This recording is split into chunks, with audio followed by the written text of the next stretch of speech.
हालांकि आम तौर पे हमारे माशरे में यानी बाज अफराद ये बात करते हैं कि बस सैयद हो जी उसको खुम्स दे दो, शरायत वगैरह क्या नहीं देखनी।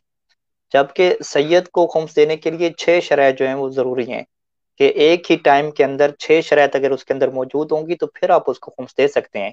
अगर 6 में से एक शर्त भी मौजूद नहीं है तो आप उसको खुम्स नहीं दे सकते। यानी 6 के 6 शरायत का पाया जाना एट ए टाइम उसके अंदर क्या जरूरी होता है। जिसमें से पहली शर्त क्या है कि वो फकीर होना चाहिए, शरी फकीर जिसे हम कहते हैं। शरीफ फकीर किसे कहते हैं? कि जिसके पास ऐसा कोई जरिया ना हो मुआश का, कि उसके जो है वो माहाना यानी साल भर के अखराजात क्या उसके हैसियत के मुताबिक क्या पूरे हो रहे हो।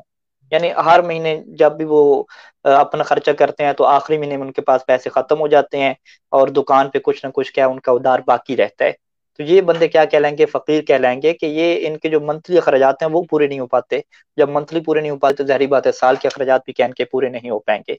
और यहाँ पे हम्म। मुराद क्या है? कि उसकी जो मुआशरे में हैसियत है और उसकी जो एक शान है उसके मुताबिक क्या अखराजात उसके पूरे ना होते हो। यानी फर्ज करें कि एक बंदा है, उसकी बड़ी दुकान है और उसकी हम्म। फैमिली बहुत बड़ी है, अखराजात ज्यादा हैं, गाड़ी वगैरह भी रखी हुई है। तो अब अगर उसके जो है वो अखराजात पूरे नहीं हो पाते तो ये बंदा भी क्या है, शरई तौर पे फकीर कहलाएगा।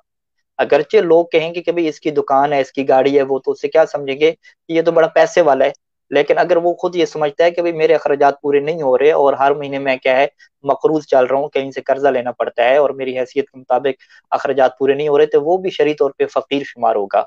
उसको भी क्या आप खुम्स हम्म। दे सकेंगे, बशर्ते कि बाकी 5 शराइत भी उसके अंदर मौजूद हों।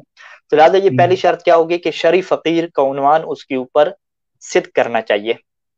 दूसरी शर्त क्या है? कि वो मोमिन होना चाहिए, मोमिन यानी शिया इस्ना अशरी होना चाहिए। लिहाजा अगर कोई गैर मोमिन है, चाहे वो अहले बैत अलैहिस्सलाम से मोहब्बत करने वाला है, उसको जो है वो आप खुम्स नहीं दे सकते।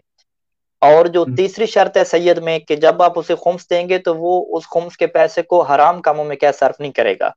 यानी अगर आप उसे खुम्स देते हैं और अल्लाह ना करे वो उससे जो है वो नशे की चीजें खरीदे या उससे कोई फिल्मों वगैरह पे उड़ा दे या नेट का पैकेज कराए और उस पे जो है वो गैर अखलाकी चीजें देखे, कि जिसका देखना जो है वो हराम नहीं होता, तो ये आपको कंफर्म होना चाहिए कि मैं जब इसको खुम्स दूंगा तो ये उसको फेले हराम में और गैर अखलाकी कामों में भी खर्च नहीं करेगा। तीसरी चीज ये होगी। चौथी चीज ये है कि खुम्स देने की वजह से उसको सपोर्ट नहीं मिलेगी कि वो हराम कामों के ऊपर क्या पैसा खर्च करेगा। यानी फर्ज करें वो सैयद ये कहता है कि ठीक है आप मुझे खुम्स दें, मैं इस खुम्स को जो है वो हराम काम में इस्तेमाल नहीं करूंगा, यानी इसके जरिए से मैं फिल्म वगैरह नहीं देखूंगा, गाने नहीं सुनूंगा, ये अपनी मैं क्या है बाल बच्चों पे और अपनी रोटी वगैरह पे लगाऊंगा और बाकी जो कमाऊंगा मैं उसको क्या है हराम काम पे खर्च करूंगा। तो ये गोया कि आप उसे क्या दे रहे हैं? सपोर्ट दे रहे हैं कि चलें भाई आप अपने खर्चात इससे चला लें और बाकी जो आप कमा रहे हैं वो चूंकि आपकी बचत हो जाएगी तो उसको आप क्या हराम काम पे क्या खर्च कर दें।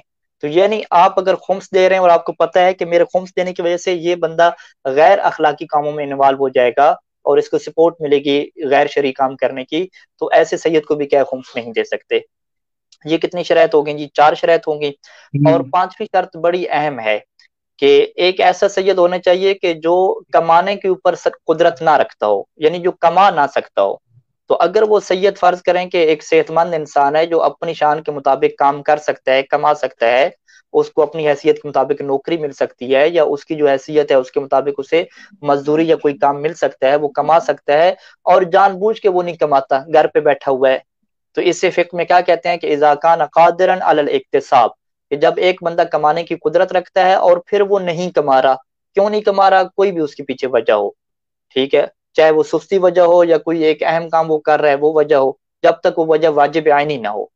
वाजिब हम्म। आईनी के बगैर कोई भी वाजिब किफाई भी उसके अंदर आप ले लें, उसकी वजह से अगर वो नहीं कमा रहा तो आप उस बंदे को क्या खुम्स नहीं दे सकते, बल्कि उस बंदे को क्या ज़कात भी नहीं दे सकते। और यहाँ हम्म। से ये मसला आता है कि वो अफराद के जो कमाते नहीं हैं, घर में बैठे रहते हैं, उनको आप खुम्स नहीं दे सकते क्योंकि वो लोग कमा सकते हैं। तो मैं दोबारा हम्म। दोहरा दोहरा दूं इन शराइत को, कि पहली शर्त क्या है? शरीफ फकीर होना है। दूसरी शर्त उसका मोमिन होना है यानी शिया सनाशरी होना है। तीसरा शर्त यह है कि वो खुम्स को हराम में इस्तेमाल नहीं करेगा। चौथी शर्त यह है कि खुम्स की वजह से उसे किसी गैर शरी काम में सपोर्ट नहीं मिलेगी। और पांचवी शर्त यह है कि वो बंदा ऐसा हो कि जो कमाने की कुदरत ना रखता हो, यानी बहुत ज्यादा बूढ़ा शख्स आप कह सकते हैं या ऐसा शख्स कह सकते हैं जैसे शाहजहां शान, अपनी हैसियत के मुताबिक काम नहीं मिल पाता। और छठी शर्त जो है वो एहतियात वाजिब के तौर पे है, कि एहतियात वाजिब के तौर पे ऐसा बंदा नहीं होना चाहिए कि जो बेनमाजी हो, हम्म। तारिक सलात जैसे कहते हैं, या जो बंदा क्या हो शराबी हो, या इसके अलावा ऐसा बंदा है जो मुतजाहिर बिल फिस्क है, यानी सरेआम क्या गुनाह करता है। सरेआम क्या है करप्शन करने वाला बंदा है, सरेआम क्या है लोगों के ऊपर जुल्म करता है, सरेआम जो है वो झूठा इंसान मशहूर है। तो ऐसा जो बंदा है, इस बंदे को भी एहतियात वाजिब के तौर पे क्या आप खुम्स नहीं दे सकते। नहीं कर सकते।